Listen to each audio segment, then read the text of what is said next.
अस्सलाम वालेकुम, मैं हूं फातिमा नदीम। आज हम मौजूद हैं न्यार के प्लेटफॉर्म पे। हमारे साथ हैं आर्किटेक्ट शाहनवाज जी। सर, आप हमें ये बताएं, पाकिस्तान में रियल स्टेट प्रॉपर्टी की कीमतें गिर रही हैं? देखिए, ये जो कीमतें गिरना किसी वक्त, इसका क्या, ये मैं आपको एक साइकिल समझाता हूँ कि रियल स्टेट हमारे पाकिस्तान में चलती कैसे है। यहाँ पर तकरीबन हर 5 साल के बाद रियल स्टेट उठती है और फिर गिर के तो नीचे आ जाती है, फिर 5 साल बाद उठती है, फिर नीचे आ जाती है। अच्छा, ये 5 साल का सर्कल क्यों चल रहा है? आपको अंदाजा होना चाहिए कि फॉर एग्जाम्पल इस वक्त पाकिस्तान की आबादी 23 करोड़ है 2023 में। 2027 में इसकी प्रेडिक्शन 27 करोड़ की है कि वो 27 करोड़ हो जानी है।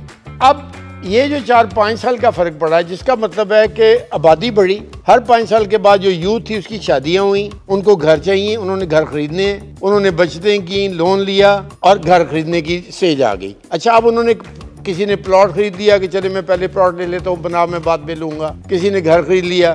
अच्छा, वो टाइम होता है जब 5 साल बाद फिर डेवलपर हजरात शुरू हो जाते हैं कि चले जी अब तो ये डिमांड बढ़ गई है, लोगों को चाहिए इस वक्त। वो फटाफट बहुत सारे प्रोजेक्ट्स ले आते हैं मार्केट में।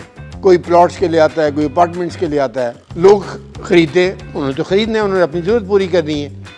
लेकिन कुछ लोग फिर उस वक्त भेड़ चाल वाले भी आ जाते हैं। ऐसे डेवलपर्स, ओ यार उसका प्रोजेक्ट बिक गया, ओहो उसका भी बिक गया, उसका भी बिक गया, मैं भी करता हूँ, मैं भी करता हूँ, मैं भी करता हूँ। अब ये वो लोग हैं जो बगैर असेसमेंट के आए, भेड़ चाल में आए कि उसका बिक गया तो मैं भी करता हूँ। भाई उसने तो अपनी वर्किंग की थी, डिमांड देख ली थी कि अब टाइम इतना हो गया है, अब और जरूरत है। अब आप भेड़ चाल में किए जा रहे हो। अब होना ये है कि विद इन 2 ईयर्स, यानी 5 साल का एक बीच में लैग टाइम आया। 5 साल के बाद वो एकदम से जरूरत फील होनी शुरू हुई और कुछ भेड़ चाल वाले आ गए।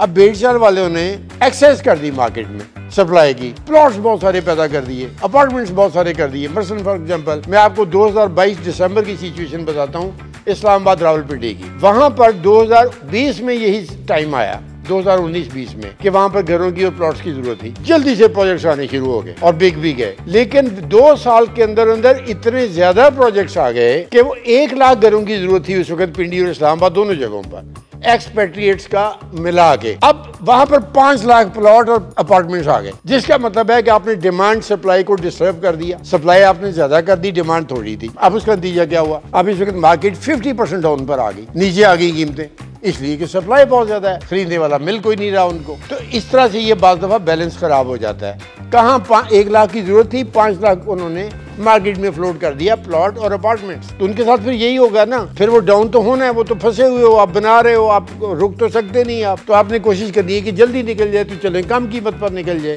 तो ये हाल हुआ है इस वक्त 2023 में इस्लामाबाद रावलपिंडी का। और ये एक्सेस हमेशा ऐसे ही होता है। अब ये फिर दोबारा संभलेगी आफ्टर 5 ईयर्स, जब ये जो एक्सेस क्वांटिटी है ये कंज्यूम हो जाएगी आस्ता आस्ता 5-6 सालों में, क्योंकि आबादी भी तो बढ़ रही है। फिर उस वक्त नए प्रोजेक्ट्स की जरूरत होगी तो वो ऊपर की कीमत के साथ आने शुरू होंगे दोबारा, और कीमतें दोबारा बढ़ेंगी। फिर भेड़ चाल वाले लोग आएंगे, फिर वही एक्सेस देंगे, फिर कीमतें डाउन होंगी और फिर ये साइकिल दोबारा चलेगा। So this is the very vicious cycle जो आप चलता हुआ देखेंगे मुख्तलिफ शहरों में। Thank you.